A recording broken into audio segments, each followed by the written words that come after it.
All right, you ready? Yes. Okay. It was.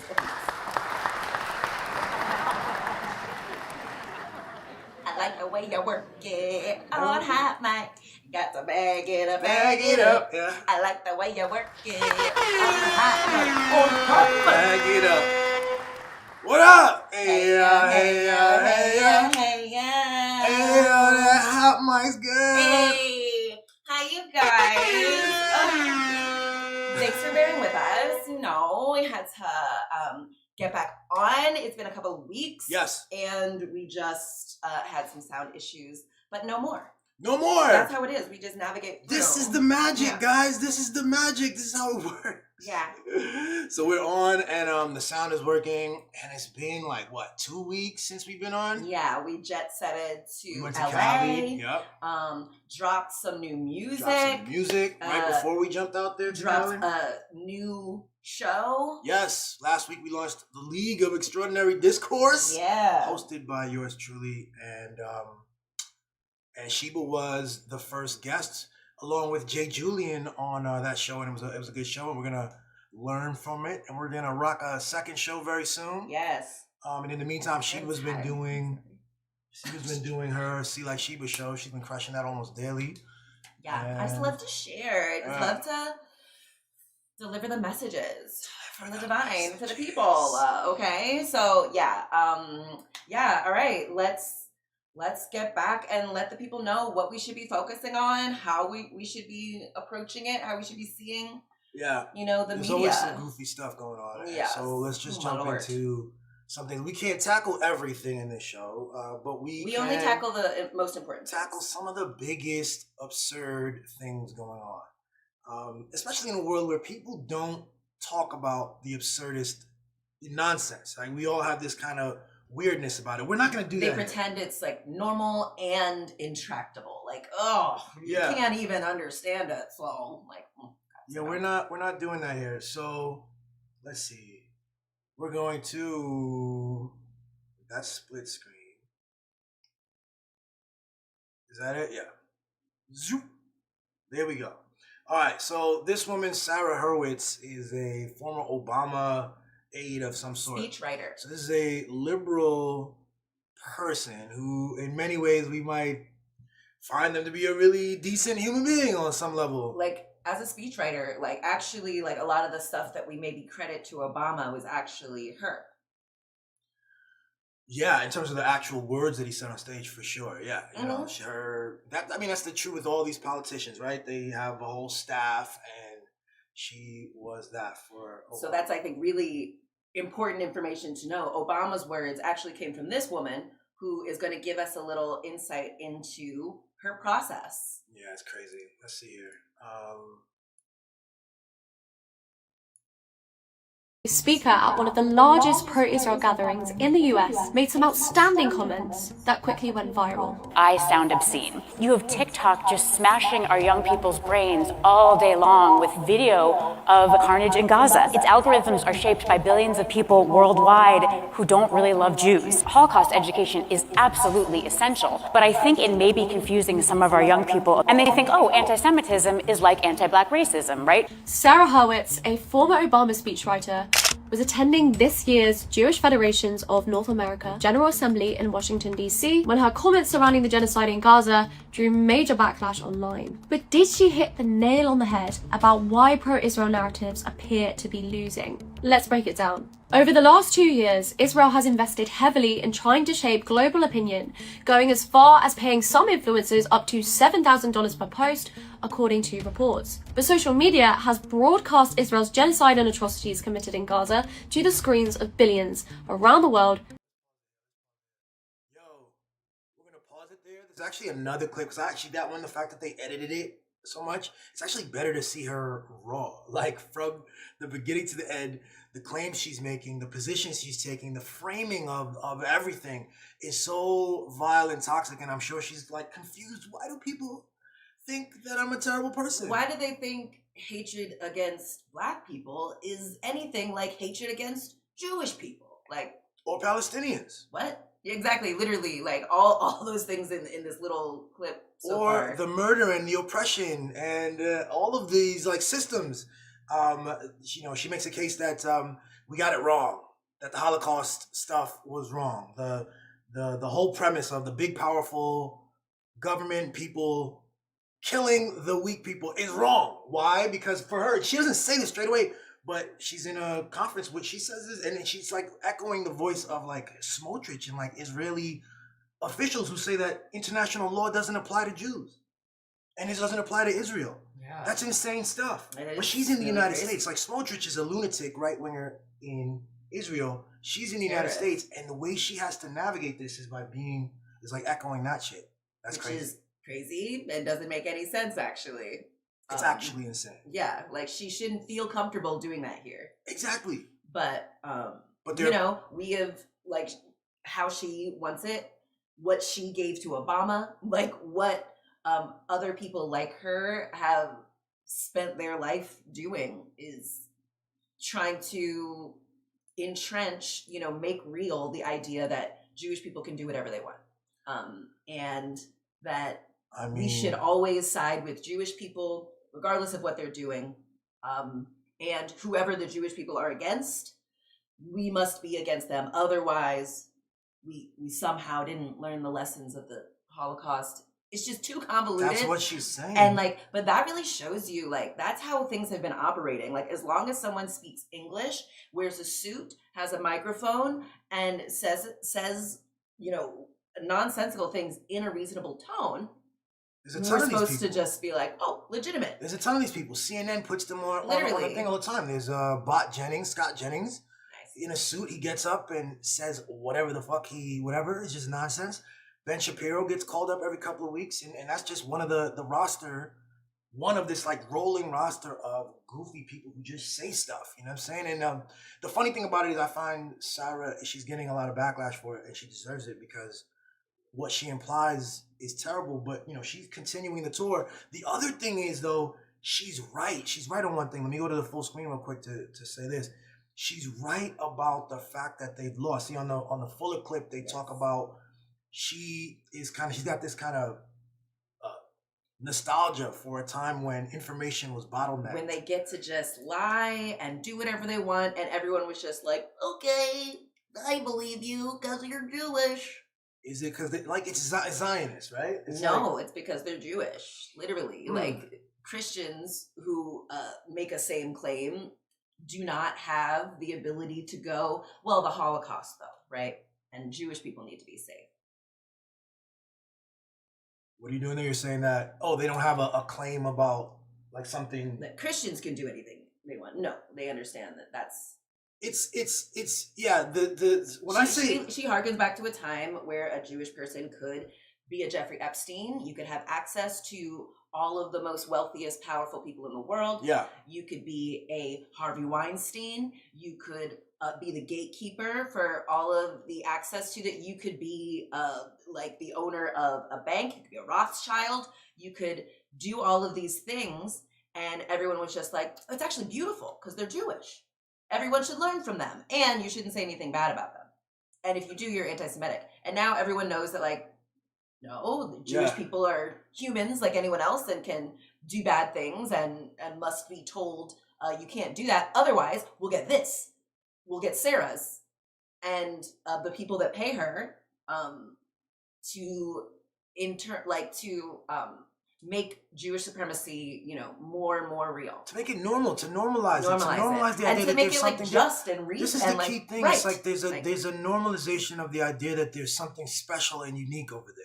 That we're talking about a special and unique condition. This idea, whatever Jewishness is, that a is special and unique positive condition too. Because of course, I think we all agree that it is special and unique in its horrific barbarism and Zionism complete disregard Israel, the state of Israel. So even, and when I say over there, I wasn't talking about Israel. Who are you talking about? I was talking about what Sarah's saying. She's talking about at the Jewishness. You know what I'm saying? This is how it's a convoluted conversation that Sarah's a part of. They have convoluted it. Like the person at the beginning of it introduced it as the largest pro-Israel group Yeah. in North America. So that's what it is. It's intentionally convoluted. Netanyahu and them make it convoluted. And Sarah makes it convoluted. how CNN, Dana Bash makes it convoluted. They make it impossible for you to not impossible. It's very possible. But you will have to use language to properly point out what the differences are. And their goal with making you do that is to distract you away from their crimes. Absolutely. And so in this day and age, the only, practical reason for trying to do the work of separating Israel and Jewish people is to help the Israelis. No institution that represents Jewish people in America has stood up and said, this is horrific, not in my name. The Israelis keep saying this is for Jewish people. And so it's not on us to do the extraction. Their strategy is to distract us and get us to feel convoluted and concerned and have to, and who do you mean? You know who I fucking mean.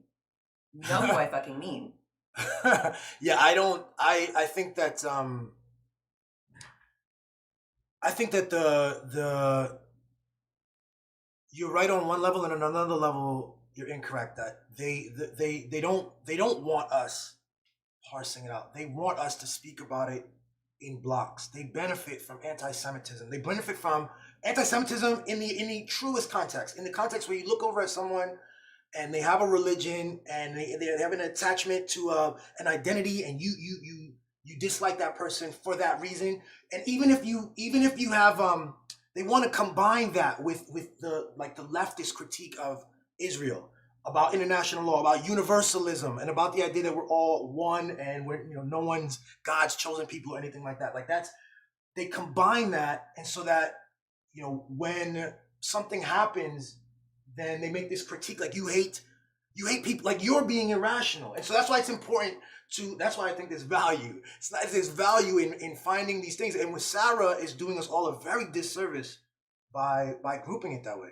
Yeah, I don't know if I agree with all of that, but I do know that the goal is for us to keep thinking about Jewish feelings and how Jewish people feel and how Jewish people are treated, so we don't have to think about the actual harm being committed by Jewish people to Palestinians of all religions. Yeah. And so yeah, and Sarah here exposes the thinking, which is that she wants to revamp Holocaust education so the next generation so that it was actually okay that the Holocaust murdering people murdered the Romani people, the Gypsies. It's okay that they put communists in concentration camps, right? It's okay that they put disabled people and gay people and black people and anyone who was opposing Nazis in concentration camps and murdered them. It's not okay that they put Jewish people in. And that's actually not the lesson of the Holocaust. And we have to be mindful, Jewish because supremacy. If we don't watch Sarah carefully, she will try her best to make that the lesson. And the way we understand these things, the way history and psychology and sociology work, if that becomes the predominant lesson, it can be that it's possible to raise up a generation of people who don't understand the universal premise of not killing people. And we know that political aims, because that's literally what has been happening for generations of Jewish people, specifically the ones in Israel. They have been taught that Jewish people are allowed to R-word, kill, lie, steal, do whatever they want, as long as they're doing it to a non-Jewish person. And there's a massive not a non-Israeli. Not a non-Israeli. A non-Jewish person. Yeah, again, because all of these things, and they use the language. The language is being used to obscure all of this stuff. There's so much barbarism and criminality and aggression and theft and manipulation, and we talk about it on one level. We kind of say, people have invested in the media, and and $7,000 a post and things like this, and no one gets. You look at the full breadth of the gaslighting and the manipulative narrative control that we've been put under. Yeah. And this is why I want to talk about the one thing that I think we somehow got off, where I was saying the one she thinks she's right about. I called this several years ago. Check my YouTube. I've done videos about this. The bottleneck of the media, which bottlenecks us into support for these two corporate parties bottlenecks us into support for insane foreign policies like invading Iraq or bombing Iran and all kinds of violent like aggression or this current genocide. If they had their way, they would have had all of us cheering this thing, just excited for it, supporting what's his name comes in and visits, Netanyahu visits, and they give him a whole big pomp and circumstance like meeting at the Capitol.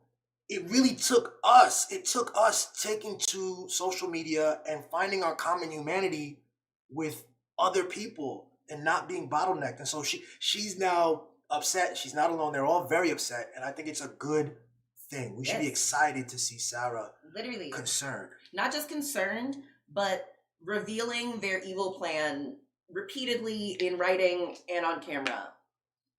So it's going to be impossible for them to what they used to do, just backtrack and pretend it's like, oh, you misunderstood. No, you didn't. They're very clear about their aims, Yeah, it's a lot. And I just had a thought that just came up about the is Judaism Israeli?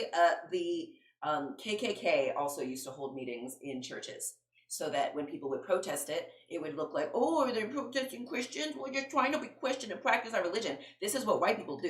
Yeah. It's what everyone does, but white people are excellent at it. And so we can't go through another generation of letting white people do what they have been bred and groomed to do, which is keep being barbaric under the guise of justness and a God-given right to do this. This is why, and they're all gonna lose. I mean, they're losing. They're losing. You see it. That's why they're bugging out. And this is just one example. There's so many others. These guys in these chat rooms and on stages and on TV lamenting the fact that they don't squeeze the narrative anymore. They can't threaten people's jobs. They can't threaten journalists of losing their jobs. It's crazy too that their mindset. Then some of the dumber ones. I know some of the smarter ones understand what's happening, but some of the dumber ones are literally wow, people really hate Jewish people so badly that even the threat of taking their job away or putting them in jail isn't enough for them to stop spreading anti-Semitic propaganda.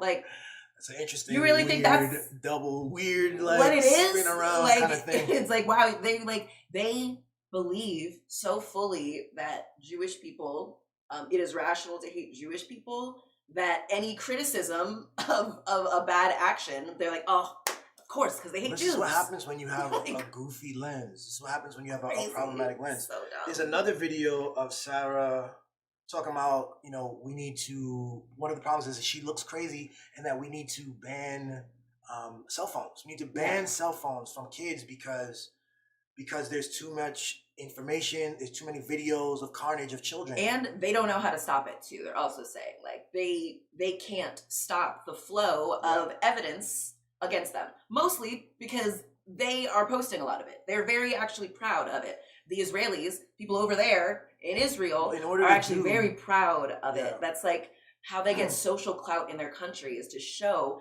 how brutal and how superior they think they are to anyone who isn't Jewish. Not anyone who isn't Israeli, anyone who isn't Jewish. That's why the Israelis who are not Jewish are treated so poorly. And Israelis who are Jewish, who then have a Holocaust critique. survivors. They Holocaust actually are thought of, and they're really even young embarrassed people. of the Holocaust survivors, which is so funny because they also pretend that the Holocaust education is the thing that is blah, blah, blah, important, blah. But Holocaust survivors have insane rates of poverty, and they look down on them oh, you were weak victims. And that's the other thing. It's just a fascist thing that's wrapped up with religion and all kinds of nonsense. Because look, it's not just Holocaust survivors. It's people who are opposed to the genocide. People who are opposed to occupation. I think people it's really who are important opposed to the West Bank stuff. They call them not Jews. They just excommunicate them. They call them self-hating Jews, and then they throw them out. So it's all Just bullshit. At the end of the day, the goal is to be able to get away with doing whatever they're doing. Whatever monstrous thing, whatever land grabs, whatever the sort of business deals. Again, Smotrich is very honest. He comes out and talks about how it's a business bonanza. They're selling the stuff. So and they're willing to do it in any case and in any condition. To sell it in churches under the pretense of this and then to feign all sort of like, like, oh, you're persecuting me. And it's all nonsense. So it at the end of the day, something's wrong. Something's wrong. And the big problem is that when you listen to Sarah, she says, I try to advocate for Israel and I have to do it against all this, imagery of the... Through a so wall the key of dead is, children. Sarah, how intelligent are you, right? The key is that there's a problem is the dead children. And the key is that you start from this end conclusion. You start with the conclusion that you're going to defend Israel, that you are going to marshal your language and your logic and your creativity in a way to defend something that is indefensible. Yes. And so that's your problem. That's not anyone else's problem. So you start there, and then that creates all these stuff for you. You have to start over. You have to start and ground yourself in truth, not in a nation state, an identity, or any symbols. And until you figure that out, it's going to continue to be odd and confusing for you. Yeah. And so that's her fate. It's going to be bad. It's absurd. So yeah. So I can't wait until we are all freed from the horrific reign of Israel and Zionism. It's disgusting. I mean, you have a powerful and moneyed, I don't know where the ability to, you look at whether it's the media or in Congress, and again, all these different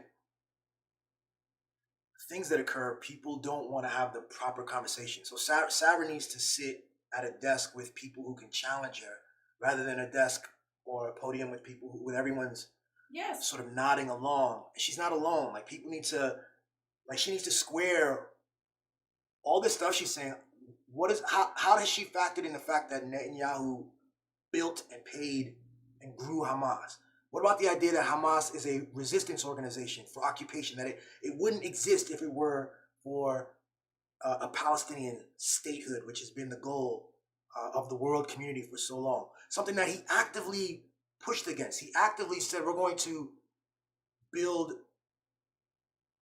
tenements and settlements, and we're going to make sure there's no state. He's done that for decades. She doesn't include that. No one asked her to consider that. She simply is involved in I'm going to defend Israel against all the kids, against all the dead children, against the burnt. It's it's absolutely insane. It's really insane, and it's disgusting. It's so disgusting, and it's really shameful and embarrassing that Jewish people are not holding each other accountable. I was watching a thing that there were 7,000 resistance in Germany against the Nazis, German citizens who were against the Nazis, and they did plots to kill the leaders, and they sabotaged operations, and that is just not happening in Israel. So this liberal Zionist kind of thing where we let's try to we try to speak to them and try to and they've written articles, and that's actually not the proper response to a horrific genocide and fascist expansionary imperialist invasion that we're seeing. We're still operating from a place of performed goodness, and that's because from the very beginning, very actively, the "Do you condemn Hamas" thing set up a framework across the mainstream media. A lot of these cowards showed that they were oh yes, I'll say whatever you need to say. You set it up black and white very quickly, and you control the narrative this way, and so they've gotten away with all this stuff. And every step of the way, clowns like Ben Shapiro, really horrendous human beings with a lot of political sway. Ben Shapiro gets on, and every step of the way normalizes everything that Netanyahu and the Likud party does. Everything makes sense. Everything. They use words like terrorist. They use words like hostage. But over here, it's prisoner when they're talking about the thousands that are held in the Israeli dungeons. It's all incredibly manipulative. And that's over there. That's also in this country. In this country, that's where like I kind of understand why the Israelis are a bunch of psychopathic terrorist babies. They've been groomed by a bunch of anti-Semites. I think a bunch of people who want Jewish people to look crazy and psychopathic has done a great job of that. And so in the U.S., I see how anti-Semitism shows up by people letting them be entitled crazy people who no one ever holds to account because they're afraid of, you know, their own inability to gain from the whole farce. Like, oh, if I oppose it, then I don't get to get the money from this horrific grift that's going on right now. There's a playing with the human condition on a level that most of us aren't playing. I think I wrote on Facebook when like people, we get up, we want to pursue our life's dreams, and maybe people want to have a family, and then there are people like Ben Shapiro who's manipulating our only language for Jewish people. And then there's a deeper like like when the thing first started in 2023, near the end of 2023, like you're getting calls from your friends like playing on your friendship. Not friends. They're not my friends. Yeah, not your friends. Like it showed me. It was great. Like I am all about truth and realness, and so it helped me see like, oh no, wait, were these people just using me because I am incredibly powerful and valuable, and they were getting me to use my power to support this horrific thing? Oh no, I'm not doing it. It definitely showed people's colors. Like this moment shows people who you are. It's like there's stark challenges, and some people indoctrinated into a thing where you cannot challenge. Well, you can't. Everyone has it. You're a free and human adult, right? But you're free. Then you actually have freedom. But it would take some bravery. It would take some bravery to stand up against. It would take actual love for yourself. And I think, unfortunately, Jewish people have been taught that everyone hates Jewish people, so they've internalized that hate. They're everyone, so they also hate it, and so they don't think they deserve the freedom that comes with just being honest.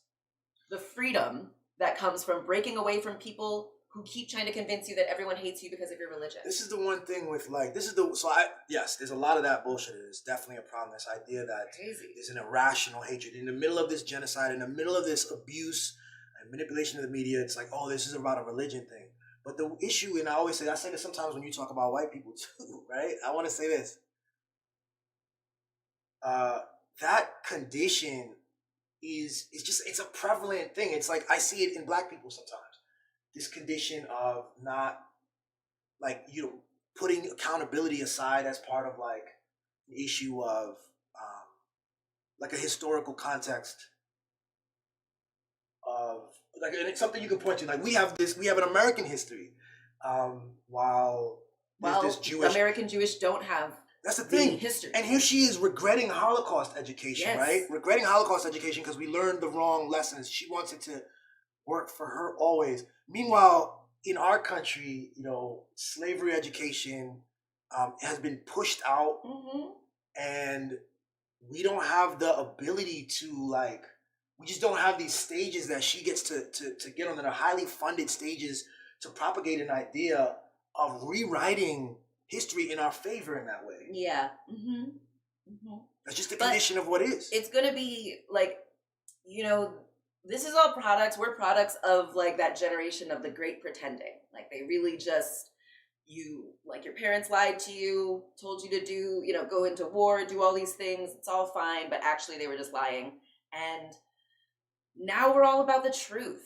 And so, you know, what used to work, you just used to pour a bunch of money into lying and pretending and image. Like it's just, your money doesn't go as far anymore. And it's a different condition. And people are just so used to operating without money that like, we're going to be fine. The threat of not having money is not, like, that's just something we've always had.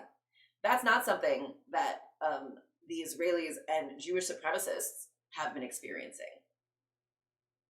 Yeah. Why'd you say Jewish supremacist there rather than? Because that to me is the thing. It points to like this. There's a mind. There's a thing in the mind, and the supremacist tells me about that person's mind. The commitment to Zionism at all costs, even as it's constantly carpet bombing and constantly lying. Yeah. It's something about their mind rather than their genealogy or something like this. You know? I mean, it's a religion, it's a made up classification that anyone can convert to. So the genealogy is a made up thing. They love this idea of that racial purity. Yes. Exactly, because it's so made up. Like, they have to make it real in order to secure their claims because it's made up. But yeah, I say, like, whatever separation can benefit, anything that's possible as a beneficial separation will be used as such. Absolutely. And like, I think like we have to start thinking of like, what is a beneficial separation? What does that mean? Like, I think like if this were the 40s or, you know, any time where Christianity was like super big and I saw all of the churches supporting Hitler and the KKK, I would have to separate from that identity group. Right. And we, for some reason though, like aren't tasking Jewish people with the same thing. Right. Is it more important to keep getting the benefits of having access to this made up grouping? Or will you be more freed, more safe by giving it up? Detaching, releasing it. Listen, the benefits and the tradition and the cultural formations there, this sort of subtle sort of commitments and, you know, fascist sort of grouping and identity around tribalism and around the identity of being a Jew, even a secular Jew, in Israel. It's been built for decades, you know, but we're talking about a deep truth about what is, you know, and I have one final thing I wanted to say on this. I forgot. I'll come back to it. Maybe it'll come back. Yeah. I wanted to say, did I forget my thing too? Let's see.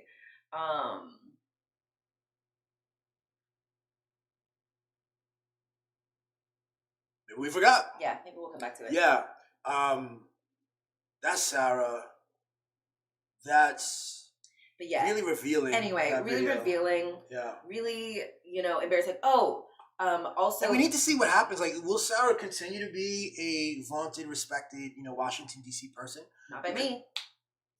We'll see what the hiring practices are going forward. Look at it. I mean, she'll get her own. She'll get like Barry White. She'll get her own TV show or something like this. That's the plan.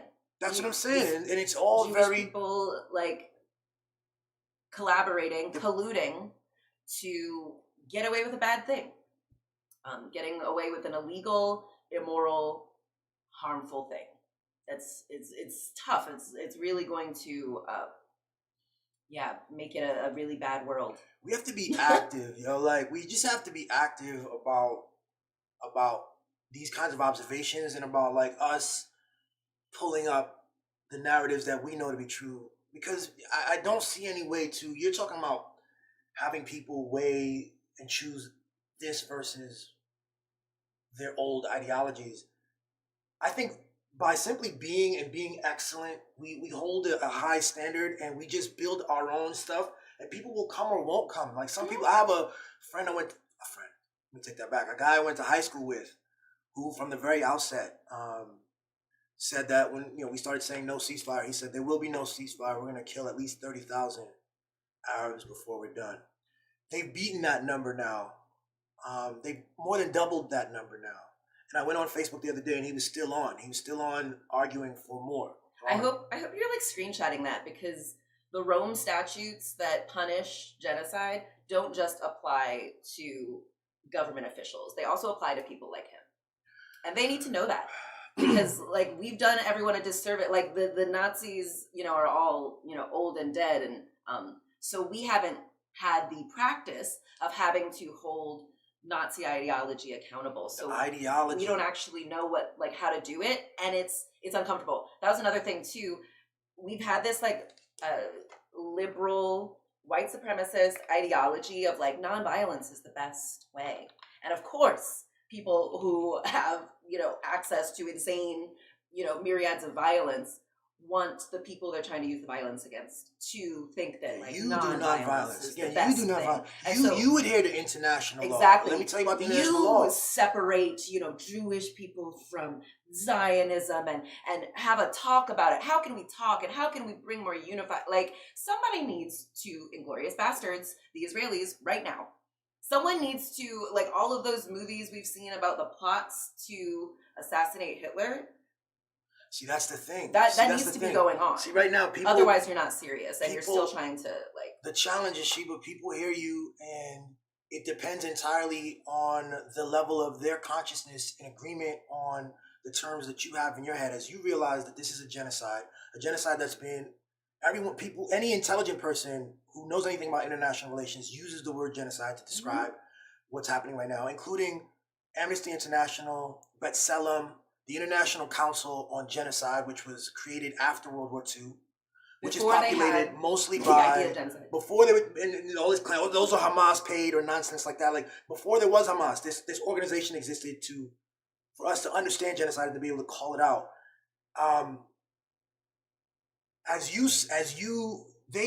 We've built this culture that knows punch a Nazi, Inglourious Bastards, go kill a Nazi, things like this, getting Hitler before he could do it.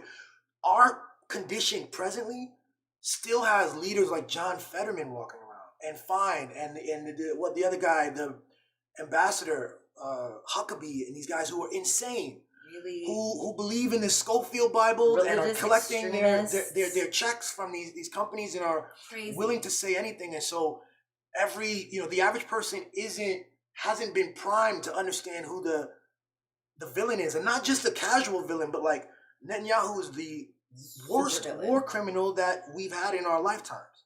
I mean, that's just a fact. Not just in this particular genocide, but in his warmongering over the last several years, over the last several decades, and several presidents. Yes.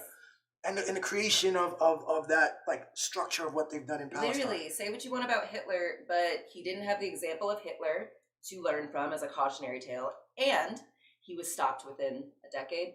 So Netanyahu was worse. So objectively. And so like any white person, American, Jewish person who is not like actively trying to figure out how to like change the world so we are not on a thing that just normalizes people like this Sarah and Netanyahu and Ben Shapiro and all that.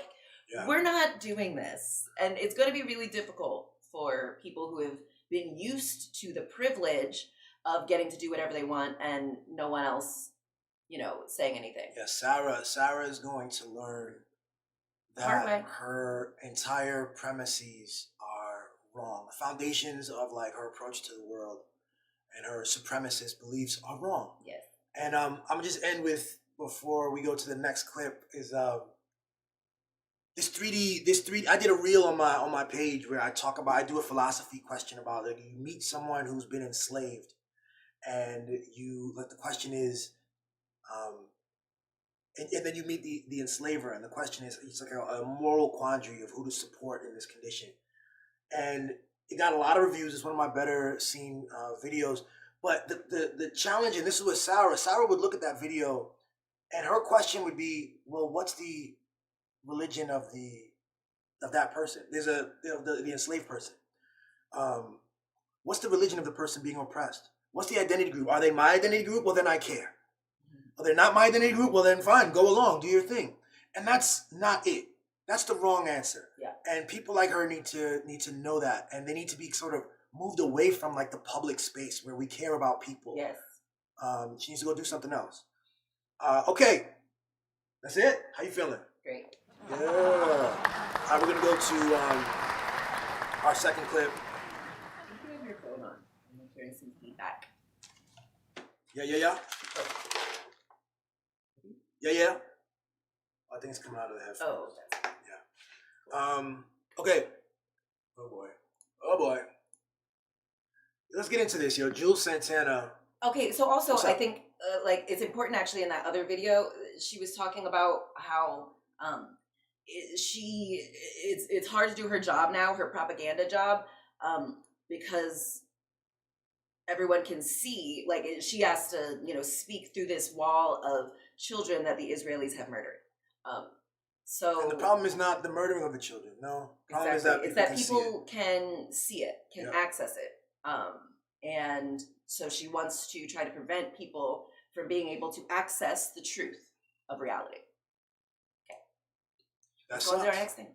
Okay. I like to just connect all of our stuff in some way. Let's get into this. This is about Pharell telling Williams. a full story. Pharell Williams has a story, has something he wants to say. Listen to this is Juelz Santana, actually. We're going to do Pharrell also. a book. I just listened to the 48. Seriously, though, we gotta start teaching our kids though, just financial wealth and literacy and all that. That early, because by the time they get to 9th grade, they should be just learning how to start businesses and how to. But they don't really need to know how to read. Wait, to stop. survive. I ain't gonna say that. I say that respectfully. I'm not saying that in a way to be literate, because you're not supposed to be illiterate, but you can. What's more important, reading or math? Math. Told you. Math. I think you could you could listen to a book on YouTube. You can still obtain the information. You don't have to know how to read. That's not reading and understanding. I believe common sense is better than everything. I'm a common sense. I'd rather have 0 book smarts and common sense, be able to read the room, be able to read life, be able to read people. I try to understand people, understand, you know what I'm saying? Like, nowadays, you can listen to a book. I just listen to the 48 Laws of Power, not to. You gotta read your contract, Els. You don't have to. You can listen to that too. They got apps you can put it in and it'll read it to you. Are you crazy? Huh? It probably will. AI will now. That's what I'm saying. That's how freaky it is. You don't have to read. It'll be told to you. It'll be so. I'm not saying that in a bad way. Like you don't need to know how to read.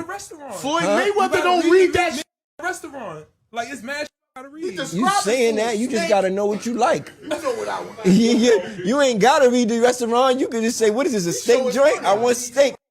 I want. What y'all steak come with? What y'all got? When the waiter come, reading way more important. When the waiter come, you be like, "What come with?" Seriously, though. Okay. So I did a little research on Juelz Santana, and in 2018 he fled Newark Airport because he brought a loaded gun to the airport, and TSA found it in his carry-on, and so he fled for 3 days. His mom had to pay $500,000 bail, and he went to jail for 2 years for that.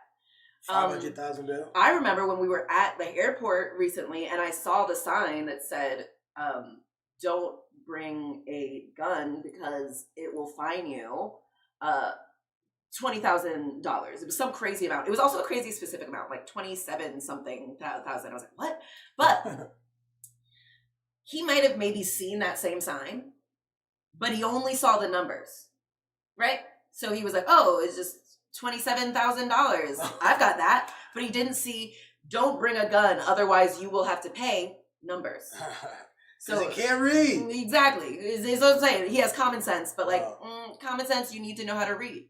That's crazy. And he's right. Yeah, you do need to know how to read your contracts. I'm sorry. Lots of people throughout history have understood numbers and how to have a business.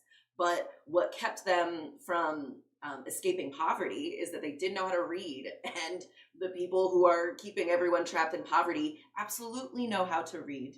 Yeah, you don't need and why would it be either or? It's just whatever, especially too, because I feel like Black people are taught, certainly Black men, this idea of getting the bag, getting the numbers, getting the numbers. But actually, when you get it, which is not a very difficult thing, that's why some of the dumbest people in the world have a lot of money. Once you get it, you still actually have a lot of life to live. Life that will it will be really vital for you to know how to read.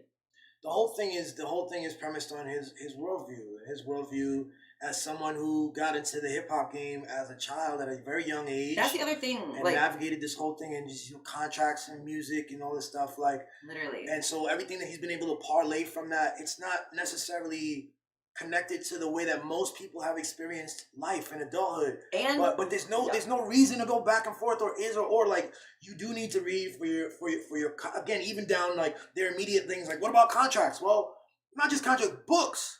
You know, to understand the world. Because contracts mean that you've engaged in something with someone. That's great. You do want to understand that. You do need to read. yes, But like there's information, there's truth. There you know, he has an entirely apolitical worldview, which is going to lead us into Pharell, where everything about life, and you can get to the good life by simply doing XYZ, and that's why he's like, well, I don't need reading because reading isn't part of that equation towards the good life. But now he's telling children that. So for children, he's giving children advice or advice which for is children actually on financial literacy. probably advice that he got as a child, like a adult who knew how to read, you know, showed a child a large amount of money, a large number, and was like, don't worry about all this boring contract stuff. Like, you just sign on the dotted line. But that's actually like a very much like the American, you know, it dream is. You just adopted that's given to Black people, which is like Yeah. some older, smarter white person is gonna find you when you are between the ages of 12 to 22. They're gonna give you a lot of money, and then, you know, That's what I'm saying. So that's it's a really all you have to do. it's a double Sell down yourself on as a a pipe child. dream, and it's not serious, and it's in fact dangerous. And it's unnecessary. And It's an unnecessary, like, oh, you know, you don't have to learn how to read. You just have to learn math. Like, sorry, it's not that hard to learn math or financial literacy. So the idea that like think of all the time you have after that you don't know how to spend it relaxing. You don't know how to spend it thinking critically. You don't know how to spend it like, I don't know, you don't develop the discernment that you need. That I think reading really helps, you know, develop. I don't know, Juelz. I believe he probably does know how to read. He's just telling, you know, younger people they don't need to. And I believe that he does personally think that media and financial literacy is important. He was reading, he said he did the audiobook on 48 Laws of Power. So there's some sort of like another terrible book that I hate, man. Self-growth, but also finances and business. He's probably parlaying his celebrity into business and stuff. But like you're saying, yo, I see this with a couple of other rappers as well. You become yourself a successful person now. Life goes on. You thought it was all about making money. You got all these deals and these financial literacy brought you to this level. There's still a majesty about living. And that's what I thought he was going to a little bit when he said that he's a, what is it? Common sense person. He looks around the room and you got to understand the room and understand people. There's something about that. Yes, you got to be in with people. It's not just math. If it was just, it's not just reading either. That's the thing. Just be total. Be all of it. Yeah. Keep expanding always, you know, and learn to love all of it. That to me is better advice than this very focused financial literacy scheme. It's making you too niche. It would be like, you know, telling a football player all you need to know is throw ball and numbers. Like, no. Dummies is you actually improve your state if you can be. What happened to the Renaissance man? You know what I mean? Like, to be able to pull off quite a bit, to see opportunities in all the ways and in all these different spaces, just makes you a great deal more powerful. And they gotta rely on their body. On their body. Mm-hmm. Your brain is part of your body. I don't know why like people have convinced themselves that like relying on your body is just like one specific part of your body. But, you know, selling yourself to the US military, selling yourself to a, you know, one of these corporations that is designed to like extract people's, you know, labor and trick them into wage slavery and debt. Yeah, selling your body is a very specific kind of insult. Yeah, it's like people at Amazon who work in, you know, these warehouses where they can't get lunch, they, you know, pass out of dehydration and not being able to use the bathroom. That's also selling your body. Yeah, actually. Sure. And like working at Social Security, seeing so many like medical records and so many people applying who, you know, were a truck driver in the military or did some sort of factory work where like they had to stand for 12 hours a day for, you know, 10 years. And now have, like have to get a back surgery, have to do all this stuff, have chronic pain. Well, that's why he's telling you to start a business. That's why Juelz says, focus on money and start a business. And the other thing too is, I remember as a kid, exactly. The other thing is, when you have still to be relying on your body. Starting a business doesn't preclude the work, exactly. And you actually need to, like, you can have a business, but it's better to start a business, like, to actually fill a gap that's needed in society, to look for something that has a high demand and low competition, something like this, and that requires reading. It requires a whole bunch of stuff, and you just got to be a full person. It also requires I just think you got to be a full person. This pulls us into... You got to be a full person. You got to be a full person. Oh, I hate all of the times where like Black people are taught, nope, you have to like only go on this niche thing. Your small stupid brain isn't going to be able to process all the big stuff. We're told that all the time. So just focus on this. It's like so childish. I grew up wanting to be an athlete. That was something that I was excited about, being an athlete, or the entertainment industry seemed interesting to me, because to me the idea, even this reading thing, this is why I don't like it so much, because it actually reminds me of a younger version of me, or some of the things that I got, the messages that I came up on. And to me, it was corny. It was a lot of work also to go down a path, like to be a lawyer, actually, to then have to read a lot. It seemed to me all this, So why are we teaching ourselves that, and teaching our children this vague, it's not even a real advice, this vague financial advice about starting a business, and this then to idea discount that, like, the reading, which makes you less literate, makes you less likely to less capable of a networker to develop those skills. It's also like not telling a full story, because like, I had a very easy path. Like, I'm sorry, reading is not difficult. Being a lawyer is not difficult. No, see, that's the thing they really don't want you to realize. He thinks he's putting you on game in terms of an efficient path towards the good life. For him is money. Which I'm telling you, like, he's several years older than me, does not have as good a life as I do, and did it in a way that I would not agree with. He's actually like a couple months older than you.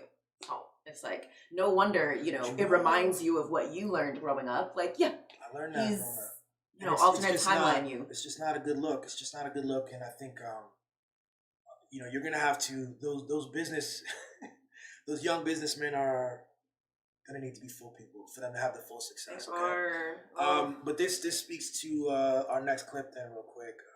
Split screen. Current political climate. I'm just saying, I want to turn everybody off. I hate politics. Like, despise them. It's a magic trick that it's not real. I don't believe in either side, because I think when you pick a side, you are only, you are inadvertently supporting division. Yeah, it's not a popular point of view, but I just gotta say, like, think about it. The wells are drying up, and now the diversity's off the table, now equity's off the table, now inclusion's off the table. So that makes me ask myself, okay, so how do we survive? Well, are there Black people here tonight? And in your heart, do you think, for what it is that you do and who you are, do you think you're the best? Okay, so do you want the job because you're Black or because you're the best? Do you want someone to support your startup because you're Black or because you're the best? Right, so I think now for me it's about us having the best ambition. That's the reason why you should support these businesses. Yes, they happen to be Black and brown, but it should be based on the thesis that we're the best, not because we are a total shade of a skin color. That's a point of view that I have now that, like... Oh, let me go first, baby. Yeah. Can you just put it up, not playing, but just... Okay. As we look at what's going on... Yeah. Take the volume off. Yeah, that's... You want people to see it? No, I just want to be able to see this part. Got you. What do I have to say about that? I think he's talking about something. I think he's talking about politics. I think he's talking about Democrat-Republican politics. And if he's talking about that, I can start to see what he's talking about. But then I want to remind him that everything is politics. Everything is politics. So he wants to carve out something that's politics. He doesn't engage with that, but he's constantly engaging in politics. In fact, I think he went and performed for an Israeli defense fund sort of fundraiser. It's choosing and a that side. was political. And that was choosing a side. It's actively choosing a side. And a more famous quote than when you pick a side, you are inadvertently supporting division is when you stay neutral in situations of oppression, you have situations of injustice, you have chosen the side of the oppressor. So his fear of inadvertently supporting division actually has come to fruition. He has supported division, and even worse, he has stacked the division, widened the division, and put his power behind the oppressors, the people who are doing the dividing. He's done that, and then I want to point out even further, right? He doesn't realize, we just talked about Sarah in the previous segment, right? And while talking about Sarah, we brought up Barry Weiss. Barry Weiss is a former sort of journalist person who started a blog called The Free Press. It's just a blog, her own blog, doing it from her home. And she built up this thing, and after she started to defend Israel the same way Sarah does. And this blog that had maybe a couple dozen thousand followers, CBS bought the blog for $250 million and put her as the head of CBS. Not because it was successful, not because she was the best. Yes. But because she was saying the things that they like. Yes. And that she represented a worldview that they liked. So there's politics happening here. The people that, what's his name? Cuomo and CNN and these other what's his name? Brian Stelter, who was working at CNN. There was politics involved in him being there. He wasn't the best. So I want to point out, he's talking to this group of black people who are aspiring and who want to have the success that he does and the success that America can afford you. They want that, and he's telling them that the key is to be the best, but that's not the story. That's the story that you're telling people. There's something about that. You should be the best for sure in all cases, all the time, in every way. But I don't know that he's but the best. Success is not related to that. Success in this country is related to something much deeper than that. Exactly. And it actually isn't even telling a full story of himself. He was in high school. He met the Filipino dude who no one knows his name. And his cousin, Pharrell's cousin, is Timberland.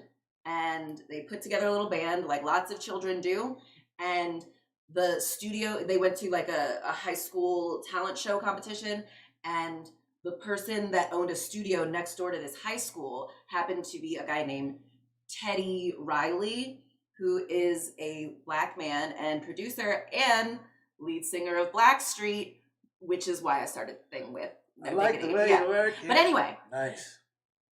I think we have to be serious about whether or not there weren't, equally the best white acts there that had Teddy Riley been a white person, he might not have believed that Pharrell Williams was the best. He might not have believed that Timberland was the best, but his blackness made him attractive to the person who gave him his start. And so the idea for black people that you should strive to be the best, disregard your race, disregard a part of your identity that everyone else is certainly regarding, and don't think about that. Even though, I think he needs to think about, if you weren't black, you wouldn't have been as interesting. You would have been a white guy and an Asian guy who weren't cousins with Timberland. And I don't know if that would have been as attractive to a black man who produced Blackstreet and all these other famous black bands. I didn't see any, the closest to not black person that I saw that he, helped was Michael Jackson. Michael Jackson. Who was an obviously black person. Exactly. I was trying to give maybe he also wrote songs or did stuff. See, that's part of it. That's a big part. No. You're pointing to the idea that look, when people get successful, they craft a story. And so Pharrell is brilliant and very successful and unique and brought a new sound and the Pharrell sound was dope and continues to be dope. But his story is that he was the best and that we should be the best. And now that he's in a very successful place and he's not just making money from music, but from investments and he's moving around, he's telling groups of people, you gotta keep making that money. He's poo-pooing on DEI, it seems. He's poo-pooing on expanding past make money, yes, but don't go into politics. Don't choose a side. Certainly don't choose poor people. Exactly. Don't do so that. That's the thing. You can choose sides, but And make sure if you're, because at the end of the day, just like Juelz, the framing is to make money. Now you see the difference with Sarah. Her framing is coalescing around this identity thing. Coalescing around this identity. You will take every advantage to coalesce around this identity thing. While Pharrell's saying, discard these advantages. Don't think about yourself as a block. Exactly. Don't, Exactly. It's very interesting. And yeah, that's so true. And then Juelz telling him, don't read. And I think it's so funny, like, the people that really, one more. You go. Finish up. The people that really, remember what you said though, the people that paid them were and are, white people. And the advice that they're giving is advice that white people want us to receive. White people hate that black people keep bringing up their race and like wanting to be included. Oh, just because you're black. White people don't want you to like be able to read. You don't need that. You just hope a white person chooses you when you're young, and then or a black person chooses. Exactly. Right. Exactly. So, but it's just not a man with money. It's not premised. Make sure on, a man with money chooses you early. The sad thing is, I think in both cases, it's compelling the listener. Let's say I'm in the audience both times, Juelz, and for this, like, it's telling me, a young black boy, to be smaller than I am. Yes. When I don't read or I don't take reading seriously, I don't have a serious engagement with linguistics, with language, with my own ability to articulate my inner thoughts and my inner world. Yes. I'm harmed. I'm a less person. And when I think about the world and I think about things, this is political and I'm not going to be political and I'm doggedly focused on making money, which, and the most streamlined, efficient way to that is just being good at math and contracts and stuff, but not the broad, like reading or politics or taking, understanding history, understanding, you know what I mean? Like, then I'm a lesser person. And the last thing I want to say is, like, in both cases, it's premised on this like notion of merit. It's premised on the false assumption of things will work out if you work hard enough. If you work hard enough. If you're the best. If you're the best. And it's like, we know black excellence is the thing that white people keep trying to trick black people into to keep us working hard and not making any more money. And I see also I see that like Jewish people are taught to think that their place in life, their success, is because of their Jewishness. Whereas black people are taught to be ashamed of, no, you are successful in spite of if you were any other race, you would have been just as successful. That's the thing. We're taught to be ashamed of being black. That is what Pharrell is saying. He's trying to, but like, no, he's ashamed of his blackness. He thinks that like that has kept him from like the success, whereas I think Jewish people are taught that the reason you are successful, the reason people are mad at you or whatever, is because you're Jewish. The reason you're successful is you're Jewish. If you were black, you would not be successful. See, it's a complete different framework. And that's why they're like, okay, the like Holocaust against Jews is not like the discrimination black people feel. Why? Because it's something shameful to be black, and like our lot in society is because of our blackness. But like Jewish people have this idea that like their Jewishness is the thing that makes them smarter and more rich and more successful, and like that's why everyone hates them. Like, what I'm hearing is and no one, it's not everybody hates violence and genocide. They hate manipulation. I don't know about that. I don't think that's what Sarah Horowitz was saying at all. I don't think she hates violence and genocide. I'm not talking about Sarah. She's a crazy person. You said everyone. Well, we're using everyone. We're talking about the world. The world hates. You said everyone hates Jews, and I'm saying I don't think that's what's happening. They might have that story, and it's a bullshit story. The truth is that everyone hates genocide. Everyone hates manipulation. Everyone hates buying politicians. It's the old epic story of like what's wrong with politics. Everyone hates manipulation of the media. But the whole premise of like the black narrative, and I've talked about this, the black identity narrative is bogged down with the notion of struggle. It is something to rally, or you have to climb up against. you're black also, you have a unique and more difficult experience. And I think you're pointing to something else, is that the Jewish community does not have that same the internal workings of their dialogue of what it means is entirely different. I think they have this idea that like it's an empowering story. The hatred of Jews is because other people are being irrational because they're jealous of Jewish people. And I think there's this idea from black people that people hate black people because, not because they're jealous of how we've been able to overcome or of how beautiful we are or of how smart we are. I think there's an idea that like people hate us because we're bad, because we're not as smart, because we're not as hardworking, because we're not as good as other races. Who believes that? Some black people do. I think a lot of black people do. I think that's why we think the best thing to do is to discount our race and to find who will, pay us to use our body how they want us to.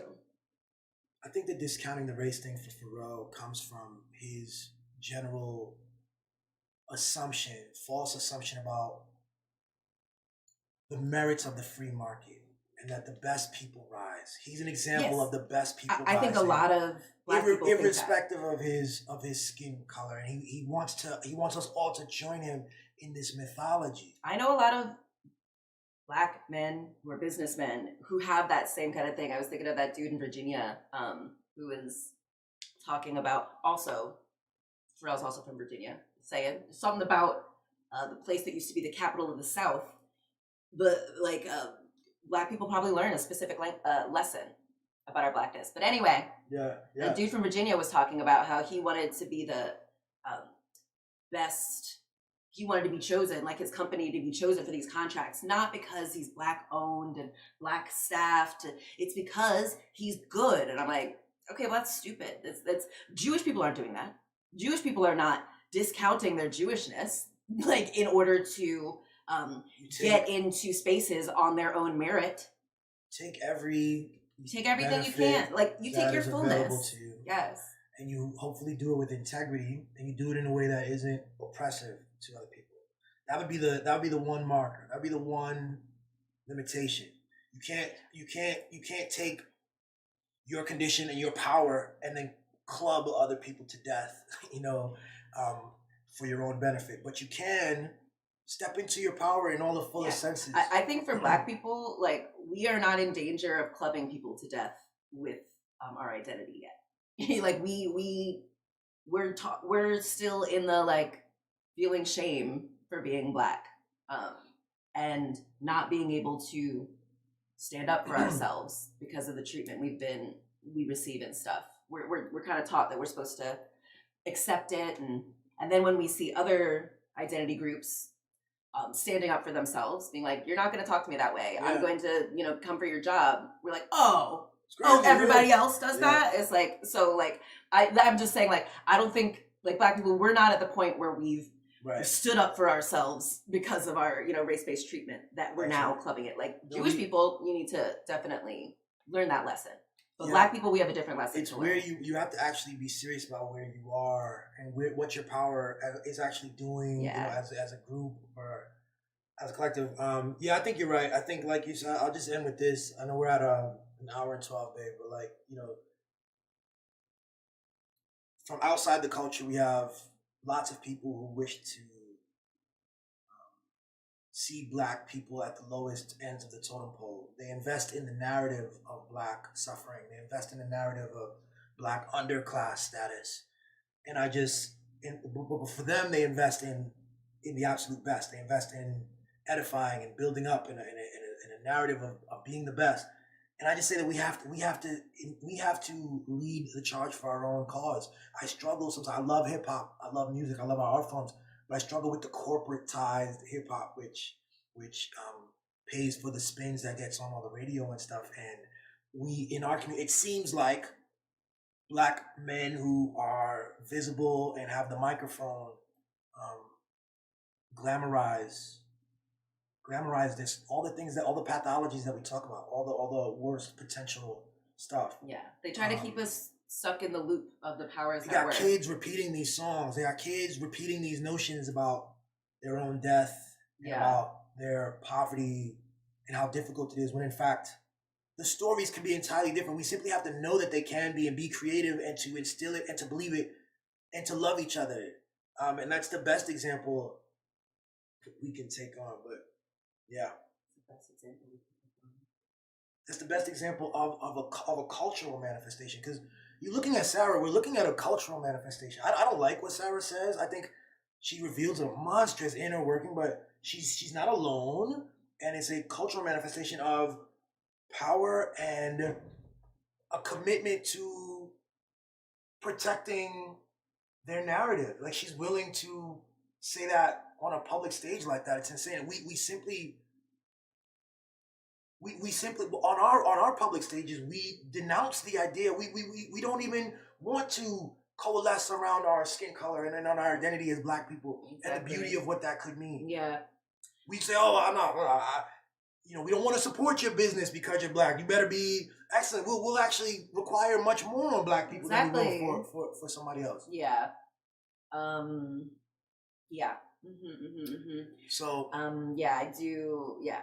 Like, Black people, we have to be more comfortable in our fullness, and you had mentioned like briefly, like, yeah, we gotta like create our own things, and that's so true, because I think Black people, actually, we are, certainly Black women, we're geared for success. Anything we do, we're going to be incredibly successful at, and so that's why it's so important to like create our own spaces and not lend our power to politics and these things like that. Though, like, I think it's so tough because like a lot of, we're like, maybe we'll talk about this next week, but like I see a lot of Black women who have been, we've for generations been this like white supremacist, white male supremacist, thing, which is the language and the air we breathe. And so seeing so many Black women help the powers that were, like, that's why this like shitty, terrible white supremacist system. When did they do that? Kamala Harris, Angela Rye, even what's his name, Juelz Santana's mom. All of us helping the status quo remain the same. Where like it's about get the bag, and whatever white people tell us to do, we do. We don't have the power to change the system, so we might as well just try to get to the tops of them. It's a religion. It's a religion. And then my last word is like, look, I'm clicking on the Pharell thing from like the XXL Instagram, and you go right through all the different stuff. You see these like the XXL. It's a hip hop magazine, but it is reflective of Black culture in a way. And so it not just this, but in others, the Joe Budden podcast and other podcasts, we do kind of we do cut off something. We say that something is political, and so we carve out this space that has to do with dating and has to do with celebrity, has to do maybe with some finance and things like this. But like everything is political. I mean, it's just you actually rob yourself of this. Do you think Donald Trump separates politics from all the money stuff he's done? Do you think he ever did that? You think Elon Musk ever did that? He's about to be a trillionaire.